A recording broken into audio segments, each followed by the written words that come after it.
İkinci evliliğin Kazımcan'adır. Nəyinə aşık oldun? Nəyinə aşık oldun? Aşık olmamışdım. Niye evləndin? O an üçün belə lazımdı. Orada nə idi sizi birləşdirən Kazımcan'la səni? O adam halası da ailəlidir. O haqda danışmaq istəmir. Qəti şəkildə. Allah onu xoşbəxt eləsin. Birləşdirə bilən heç nə yox idi ki, ayrıldıqda. Sevgi... Tarix göstərir ki, övlad da birləşdirsə. Daha çox fədakar mən olmuşam, qarqış mən olmuşam. Çox olmuşam, o çox. Bunu kimsə dana bilməz. Allah onu xoşbəxt eləsin, o haqda danışmaq istəmir.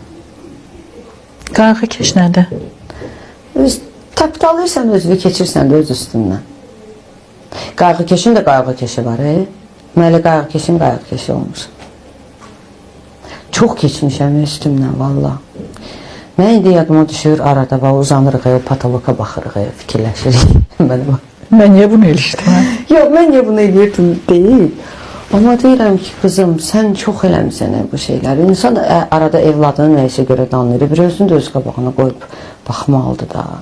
Qızım, sən niyə belə səhvlər eləmişsən? Peşmansan nəyəsə görə? Düşünürdün, yox, peşman deyiləm. O olmalıydı. Bugün mən ən azından bu düşüncədə qaldığım üçün, ən azından belə yaşayışda yaşadığım üçün onlar olmalıydı, bilirəm. Olmalıydı. Allah uşaqlıqdan elə ancaq səhv etməməyə çalışsaq da nə oldu? Səhv etməməyə çalışsaq daha da böyük səhvlər edirik.